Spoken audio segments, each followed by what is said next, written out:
On this episode, I finally admit I do not know it all, so I called somebody who does.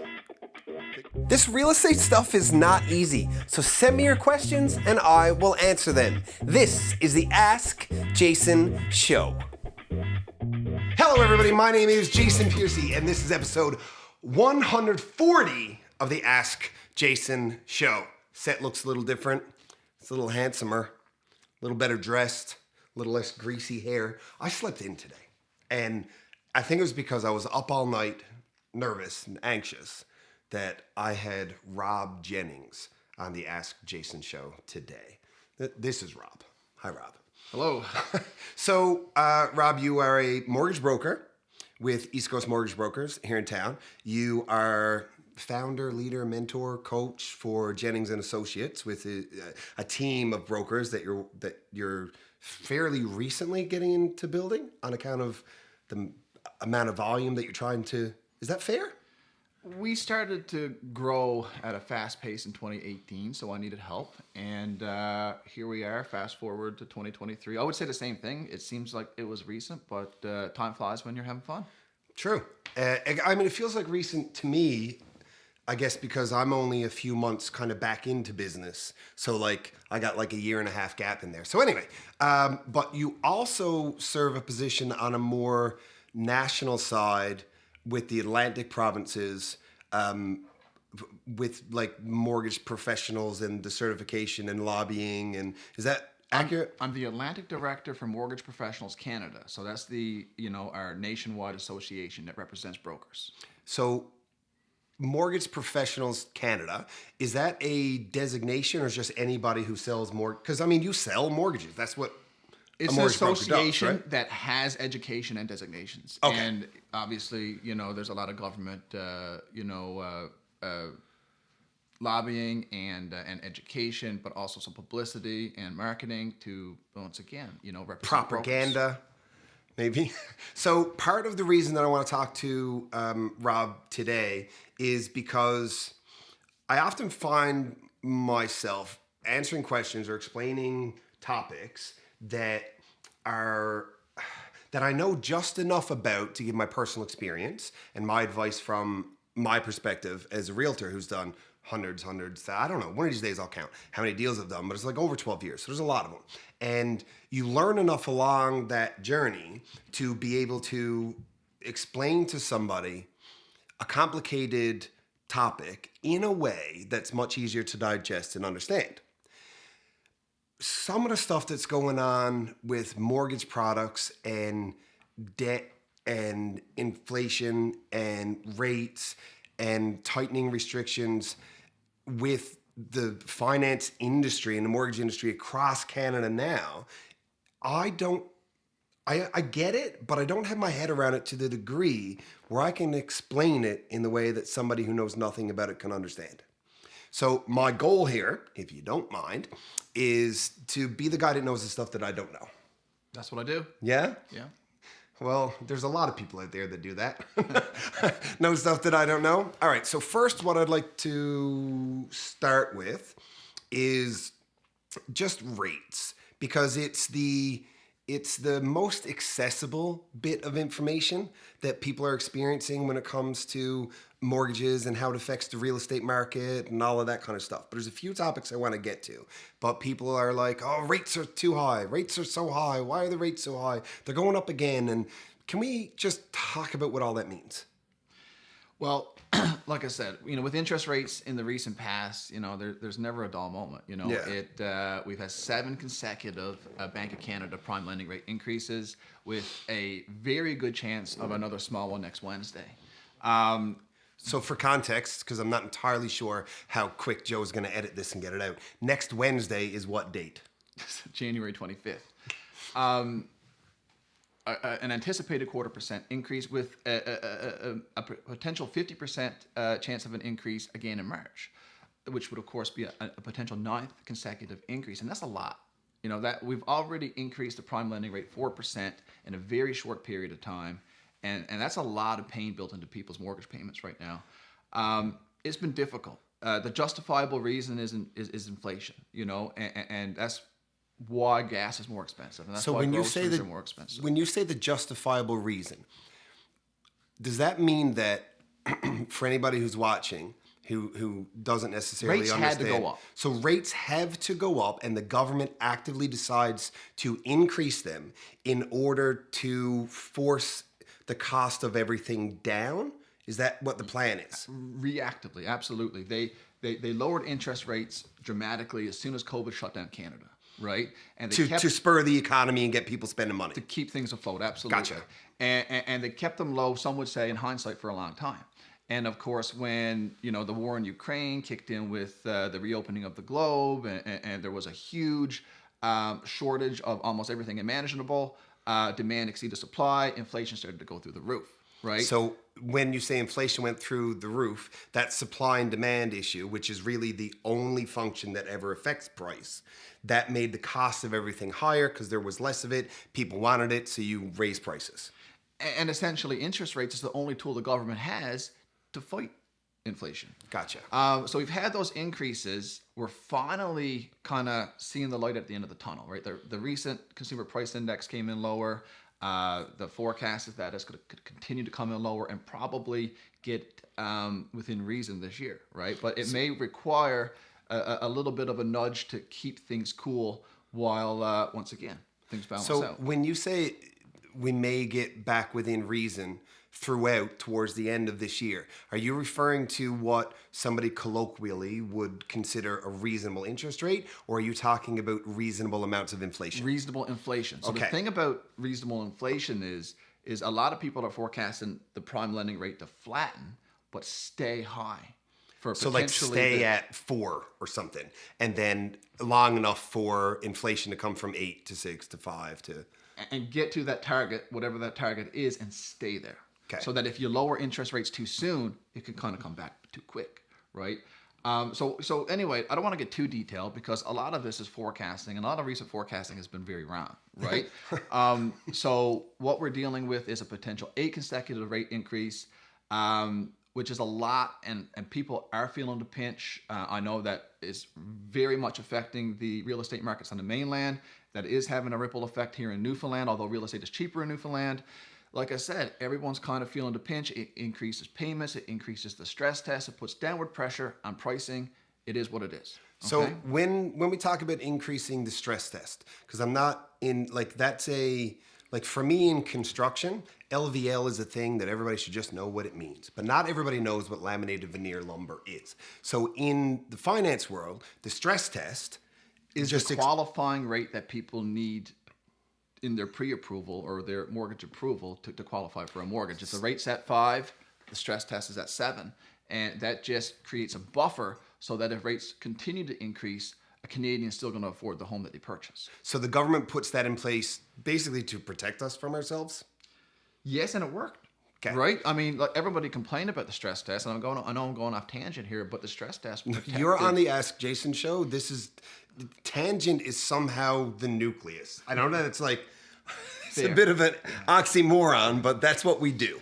So good, because like I said, there's a lot to talk about, and there's a ripple effect. Once again, we're talking about variable rates increasing, but at the same time, fixed rates are decreasing, right? So how does that make sense? So fixed rates are loosely priced on 5-year Canadian bond yields, and that's been going down as inflation's been going down, right? So we're actually the bond yields are going down. Yeah. So you'd bring that down because otherwise the bond investment can't match the profit from the, like, how does that work? Does the bank take the bond out and then lend the bond out on a mortgage rate? Cut. That's too technical. All right, gotcha. No, yeah, okay. But that's where I went. Okay, your head was trying to get behind it here. Yeah, okay, that's okay. And so what I would say, I appreciate that, is that like I said, we're actually seeing fixed rates lower, and it's kind of predictable because as you see the 5-year bond yields go down, fixed rates kind of have a bit of a lag, but kind of follow. Okay, so we're actually seeing fixed rates come back down to what I would guess to be under 4.5% in the not too distant future, while with next week's potential variable rate increase, you're going to have a lot of people pushing 6% with variable rates. So that's a big gap, right? People go variable to save money, and 95% of the time that's happened. But why would you go variable when fixed rates are significantly lower? So, right? I mean, I guess you would be betting on these rate increases over the course of your 4 or your 5 year term. The current increases in the prime rate pushing inflation down, and then those rates dropping. So if fixed rates continue to come down as inflation does, and based on the bond yields you're talking about, if I was going into a 5 year term and I took the extra 2% on my variable rate, as long as I have a variable rate that's, open and I can lock it in, I can like swap that out and drop a few percent To a fixed. Yeah. And a lot of people are looking at that. We're having those conversations every Seems like day. a strategy. Well, like I said, it's funny because, and once again, going off tangent a bit, a lot of people who have gone variable stayed variable because historically speaking has outperformed fixed. But once again, we're at a position now where everybody's got to kind of see where they're to, see where fixed rates are, see where they're going. And they have to take a plunge, right? Like if you go from variable to fixed, you lock in, right? So there's a risk of potential higher penalties. What if variable rates come back down? What if fixed rates go back down, right? When you lock in, you're locked in, right? So, but at some point... What if it all goes down? Can't you just refinance at a better rate later? And incur a penalty. But once again, so it's a bit of a game. And that's, I always say, when you go variable, you do gamble, and it's a bit of a game. But what we're trying to do is just talk to everybody and their individual situation and run some numbers and see exactly what's best for them. Because everybody's different, right? You don't want to lock into a 5-year fixed rate if you're putting your house on the market next year, right? Or if your marriage is rocky. Another good point. It's not all about the rate. We saw a lot about that. We saw a lot of those rocky marriages over COVID, actually. So let's move on to what do you think the audience should know? What do the public not know that they should know? What's the next thing you would want to say to people? Well, like I said, 2023 is going to be a unique year, right? I think everybody knows that. There's a lot going on all at once. So we're talking about variable going up. We're talking about fixed going down. There's a lot of uncertainty economically around the globe. So our country's thrown a lot of things into our industry right now. We had a recently introduced foreign buyers ban, right? And it was just one fascinates me. Yeah, that was just snuck under the radar right before Christmas, effective January 1st. We understand the reasoning for it. I think it's a little late to the party, but it really affects a certain segment of people that a lot of us don't necessarily agree deserve to be affected. Temporary residents, people who have graduated university here in Canada, people who are working and living and thriving in Canada are heavily regulated, and some people do not have the ability to purchase homes. And it's happened so fast that a lot of the banks aren't even able to digest and interpret these rules. And they're saying things like, we're undecided on what we're going to do, or go speak to a lawyer, and it's just a lot of things happening at once. We just had the Office of the Superintendent for Financial Institutions come out and say, hey, we're going to take a real good hard look at these mortgage rules, and we might tighten them up. And we're just thinking, it's never been harder to get a mortgage. So what does tightening them up mean? Like make the qualification criteria more stringent or heavier, or like... Well, anytime, absolutely. If you make it harder to get a mortgage, you're either not going to get a mortgage or you're going to get a lower mortgage. So right? What makes it harder, though, is what I'm asking. Other than the rate and how that affects the payment you can afford, what else makes it harder? Well, you're able to use a certain percentage of your income to qualify for mortgage. If individuals and banks are only able to use a certain percentage of a lower percentage of income to qualify for a mortgage, you're going to qualify for a lower mortgage. So the government has the right to say, instead of 34% of your gross income is allowed to go towards your housing, if they change that to 30%, now there's 4% of gross income that people can't calculate into how much payment they can afford. Is that... Now, these are numbers I'm making up in my head, by the way. And you're not far off, but yes, you're absolutely right. People already are having a difficult time qualifying for mortgages. I mean, that's no secret, right? I mean, housing, real estate is expensive across the country. We got it pretty good here, by the way. We have it really good in Newfoundland. We have a low disposable income to debt ratio. I think we miss that information because all of these rules come federally. They're all nationally sort of contrived, and they're based on national data. And we're, to a large degree, not exempt, but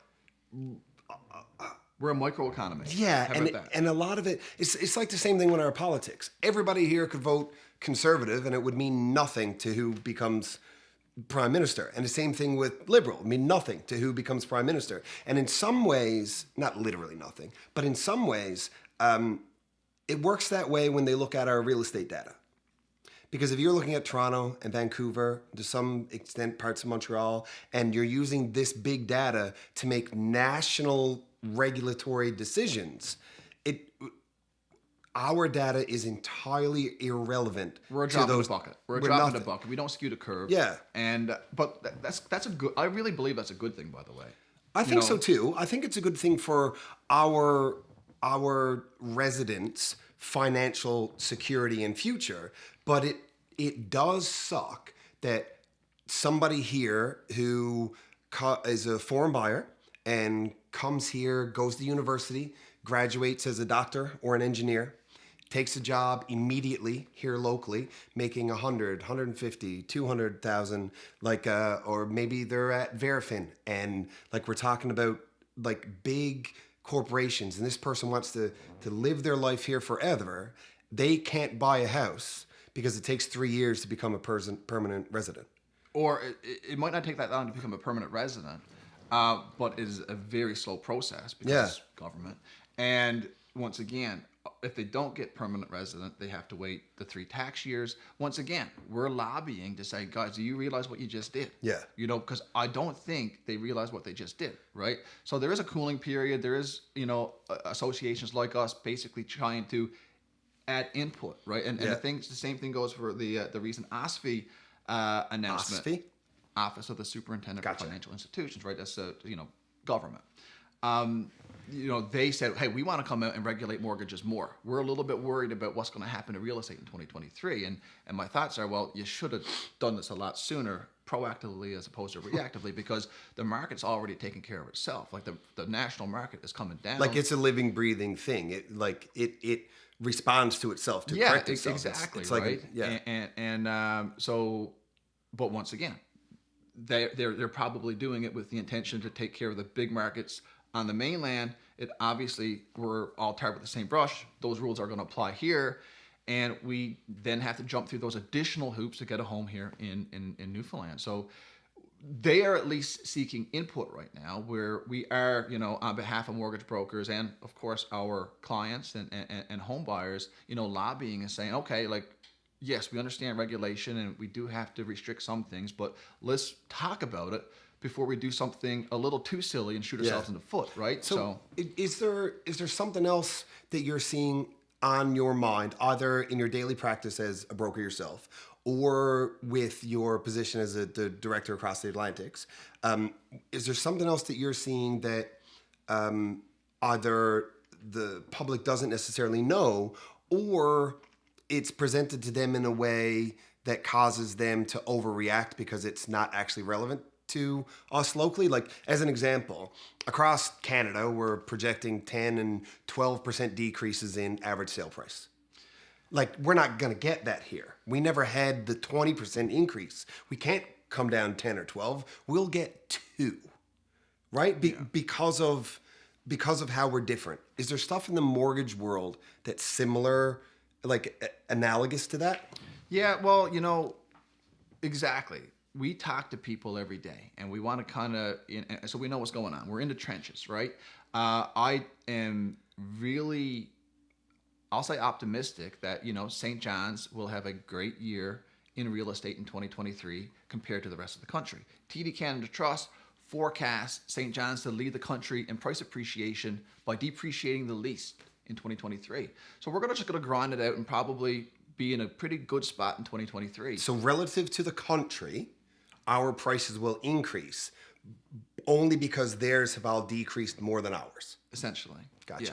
It's going to be ugly out there. Once again, if we kind of just, go by the beat of our own drum here, right? And we've thrived in recessions, right? We just do things a little bit opposite. Some things take a little while to get here. We're a gutsy crew too, though. A resilient group. Yeah, we're built on hardship. We've always had, consistent foreclosure and delinquency levels in spite of leading the country in unemployment every year, right? So everybody's talking about foreclosures in 2023. For the number one indicator for foreclosures is unemployment, and Canada just hired 104,000 new employees last year. But once again, we're pretty confident in Newfoundland economically. We got a lot of things going on with tech. Oil is strong. Natural resources are strong. We got a lot of baby boomers retiring, right? A lot of jobs to fill. And if we don't see unemployment, Newfoundlanders pay their bills, right? Newfoundlanders pay their bills. We do have some of the lower debt to income ratios in the country. We do not live outside of our means. Once again, it's very hard to get into a house in Toronto or Vancouver. You have to bend over backwards. You need, hundreds of thousands of dollars gifted from your parents. You need parents to co-sign. You need to live in parents who have hundreds of thousands of dollars. You need, it's a luxury to own a home in some of these major metro markets. And in Newfoundland, I just feel like it's closer to being a right, and people, buy something and we get so much more for so much less. Like you can that also gets sticky though too, because yes, housing and shelter is a right. Like we should have that available to us. But home ownership and available housing aren't necessarily the same right. No, absolutely. And I know said that's closer to a right. Yeah. I said it's much more attainable because once again, the average home in St. John's Metro is $325,000, right? That doesn't get you much almost anywhere else. In a major metro market. No. So and our average income is probably what, third highest in the country? It's up there. It's definitely one of the higher disposable incomes on the east of Canada. Yeah. And like I said, just what 325 gets you here is probably a house with a backyard and a shed and double driveways, and that gets you a fraction of that, almost anywhere else, right? So we get more for less, and it's a much more balanced market, so I'm not too worried about 2023 in Newfoundland. Once again, there are individuals who are feeling the pinch, right? There are individuals who are going to break up and lose their job. That happens. People die, go off on disability. That is life. Sometimes people get in motor vehicle accidents. That is life, absolutely. And I'm never going to stop bringing it up, ever. But, I think that Newfoundland will be quite all right. So that's the macro, though. Macro, we're going to be okay. I believe so. And I do too. In the micro, if you're worried about your mortgage payment when the 25th comes, and now you're at, 5.5 or something, and you used to be at 2.5, and you own a $500,000 house. If you have $500,000 financed at 2.5% versus 5.5%, that's a very different monthly payment.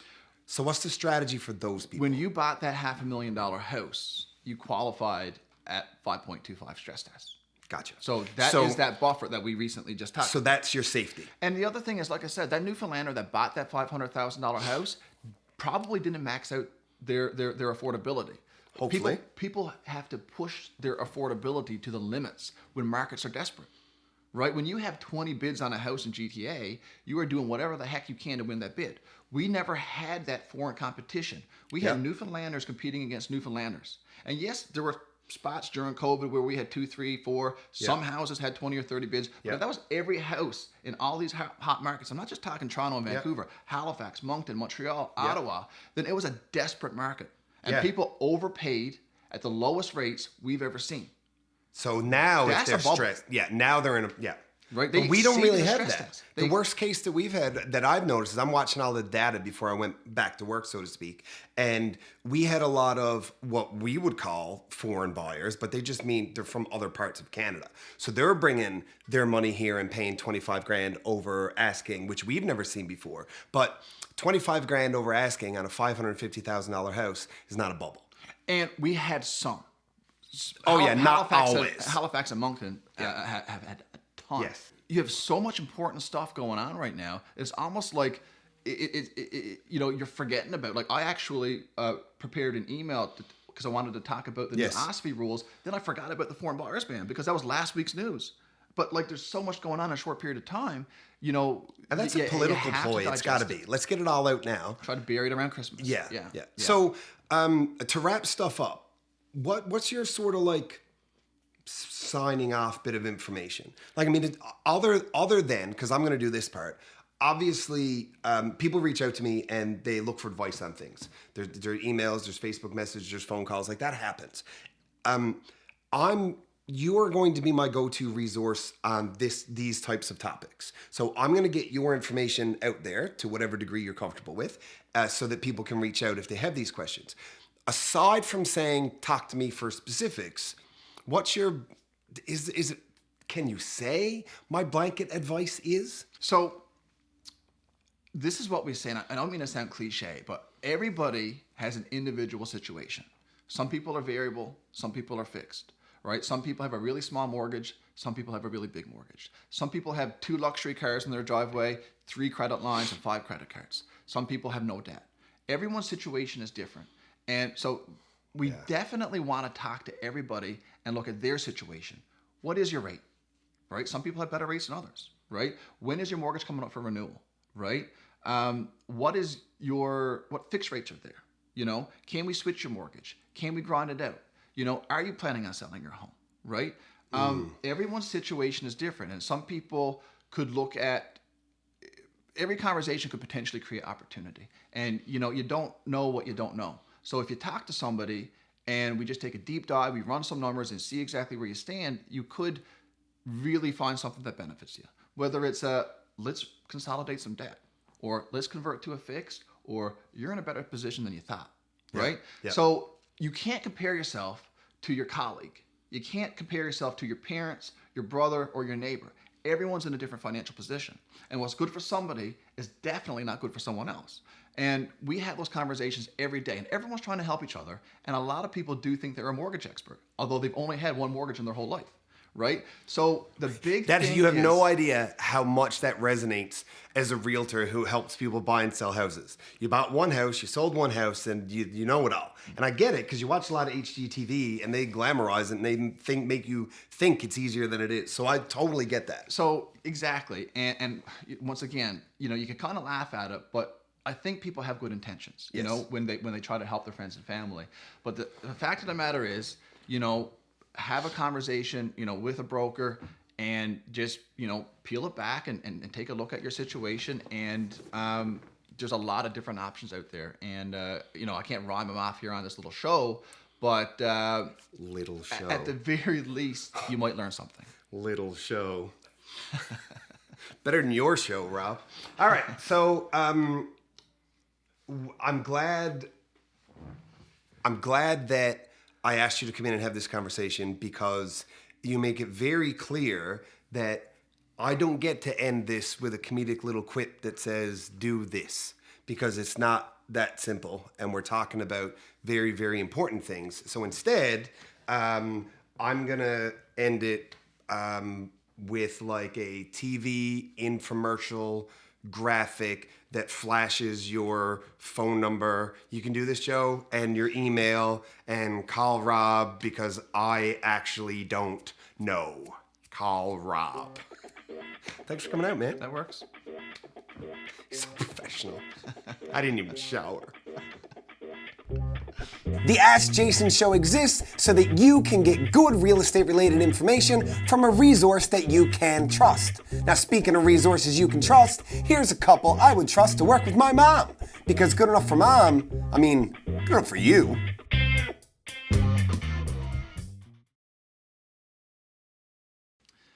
Cut.